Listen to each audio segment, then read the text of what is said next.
Good morning everyone and welcome to my life. Today a subscriber said something that it was absolutely the most thought-provoking thing they ever said to me in all of these years, and I'm going to share it with all of you.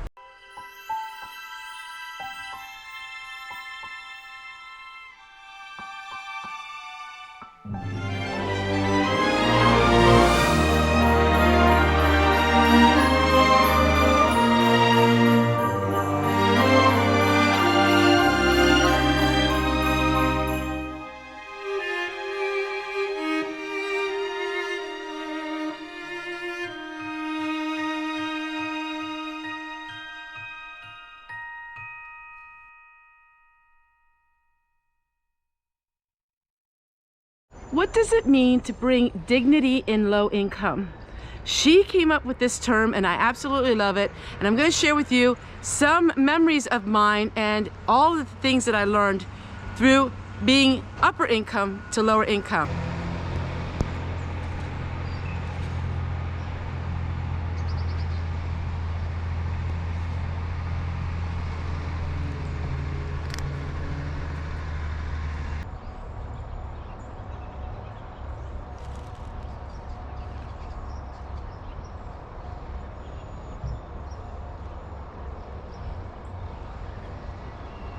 And bringing dignity to low-income living.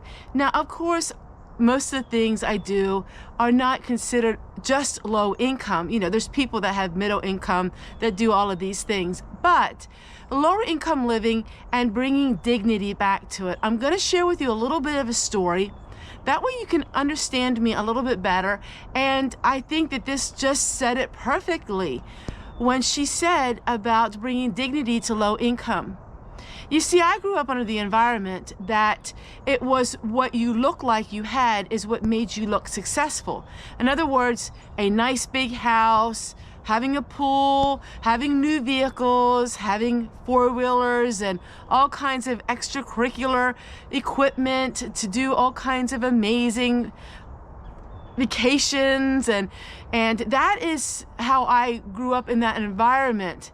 So I didn't grow up in a low-income environment, and so my siblings, it was all about what trip they were going on or golf game or all of these wild and extravagant things, the stores they went to. A lot of it was based on, you know, materialism. And so when we lost so much of our income, that really played a big role in developing in me the sadness of losing that income. So let me explain it to you a little bit. So what happened was we had to sell our nice house, our nice pool, our nice vehicles, and we showed really quickly that we were lower income because we had to sell all of those things in order to survive. And I remember distinctively the sadness and the sorrow over what other people would think. And the whole environment that we were in and all of the people in our circle were living large. They may not have been able to afford it, or they may have been able to afford it, but they were living large. And so that is what happened. One day we get together with a bunch of people. And what happened was they kept hounding my husband about where his nice truck is.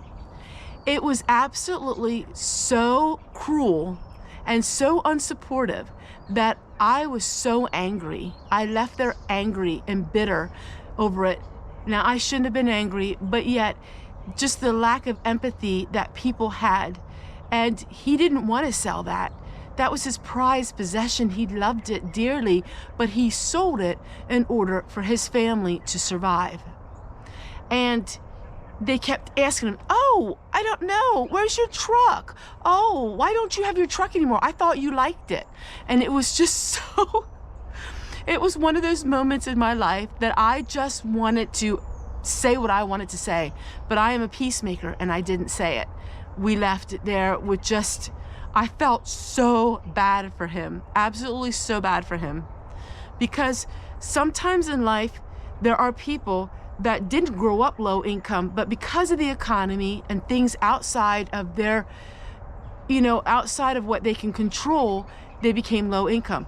Am I saying that we were 100% victims in this? No.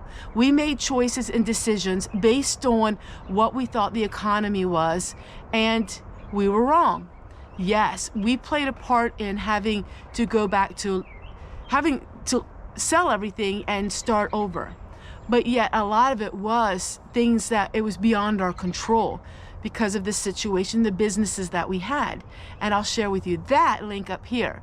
A couple people are saying that there is some glitches. When I point here, there's nothing here.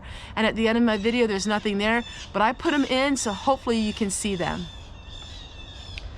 And when she said that just the other day about low income and bringing back dignity to it, my heart was just pounding because yes, absolutely. I never heard anybody say that before to me, but that's what it is. The stereotypes of low income, that they're lazy, they're sloppy, they aren't trying hard enough, that they,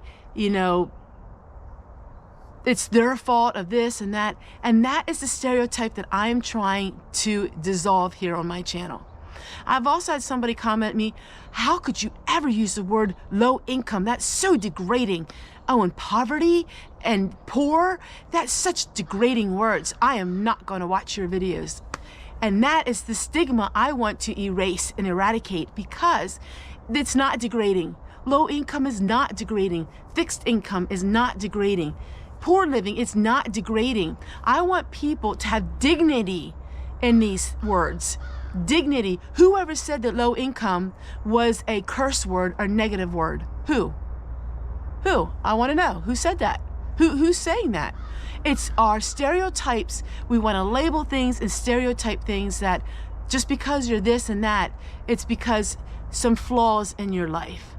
And when she said that, it just opened up a door to me of bringing back why I am here. And what is the reasoning why I'm here? And the reasoning why I'm here is to dispel the negativity of low income. It's absolutely ridiculous because we're living in a day and age now where there's going to be more and more and more people that are finding themselves low income. And what is low income? It's what the bank says. Okay, well, I hate to tell people, but the banks are in very bad situations. What is low income? Oh, the government is saying that? Are you kidding me? So the government is saying that we're low income. What's the government?